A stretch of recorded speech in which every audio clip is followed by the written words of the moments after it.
Bonjour, bienvenue à l'atelier du Meeple, mon nom est Martin et aujourd'hui on regarde comment ranger un tout petit jeu, un petit jeu de dés qui s'appelle Crypt. Alors ça fait longtemps que je cherchais ce jeu-là, j'ai trouvé ça dans un bazar de jeux en ville, ici à Sherbrooke la fin de semaine dernière et évidemment vous allez voir, il y avait du plastique puis les cartes étaient un peu placées juste comme ça dans le fond. Ça demande pas un rangement de facto, un jeu comme ça, mais pour ceux qui aiment ça, ranger leur jeu de façon un peu plus précise, ben, je vous montre ma solution à moi parce que je suis en train de faire des tests sur une découpeuse laser. Alors, je vous montre ce que j'ai fait avec. On regarde ça ensemble.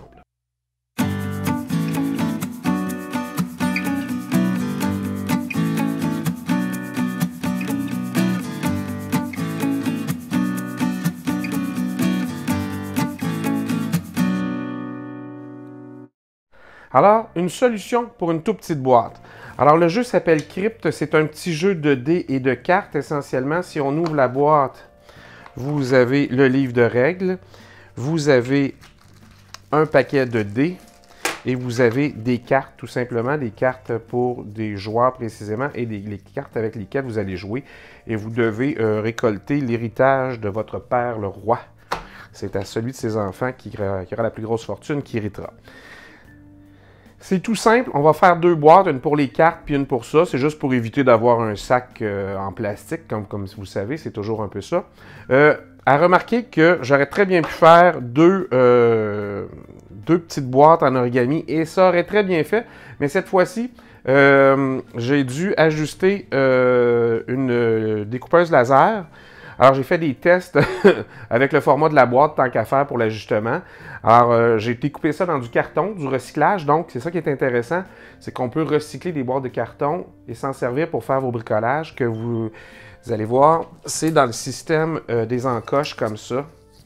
Alors, attendez, comme ça ici. Alors, c'est toujours assez simple, là. Il y a un fond, puis ça vient comme ça. On met un peu de colle et c'est fait. Donc, je vous montre un peu la découpe, puis après, on vient installer tout ça.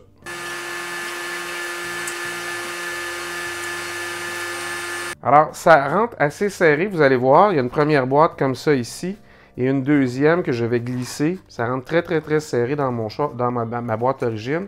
Mais j'ai quand même laissé un petit jeu tout le tour de la boîte, vous voyez, pour permettre les livres de règles. Alors, tout simplement, on se casse pas la tête, là, hein? On rentre les cartes ici et les dés vont aller tout simplement dans la boîte du haut. Vos livres de règles par-dessus. Et vous avez là un rangement tout fait pour le jeu, tout prêt. Comme je vous disais tout à l'heure, très bien pu faire ça en origami. Il n'y aurait eu aucun problème. Vous auriez eu un peu de lousse, mais là, je pense que même si je slivais les cartes, ça rentrerait pareil. Fait que c'est quand même intéressant. C'est une façon différente de faire. Et c'est certain que si vous allez voir la vidéo sur Furnace puis tout ça, ou d'autres que j'ai déjà fait comme ça, je vous montre comment aller sur le site MakerCase qui vous aide à faire les boîtes, c'est-à-dire que vous rentrez les dimensions que vous voulez, il fabrique la boîte pour vous.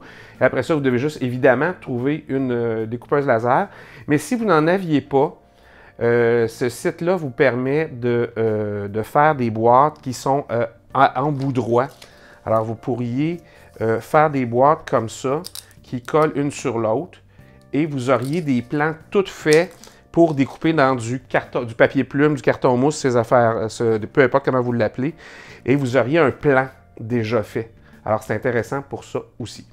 Comme j'ai dit tout à l'heure, vous auriez pu le faire en origami, ça n'aurait pas été un problème. Et vous auriez également pu aller sur le site MakerCase et pas faire des boîtes en bout en coche et les faire en bout qui se collent un sur l'autre droit. Et ça vous donne quoi? Ça vous donne des plans que vous pourriez transférer directement sur le papier plume ou sur le carton mousse. Alors, peu importe comment vous l'appelez. Alors, allez voir, je vais mettre le lien sous la vidéo, mais franchement, MakerCase, pour ceux qui ne savent pas comment faire des plans de boîte, c'est une révélation, ça se fait tout seul. Vous rentrez les mesures externes ou internes en millimètres ou au système impérial en pouces si vous n'avez pas l'habitude des millimètres, des centimètres. C'est hyper facile et vous avez plusieurs modèles de boîte avec ou sans séparation. Fait que je vous mets le lien en bas. Et en attendant, on se revoit la prochaine fois. En attendant, amusez-vous!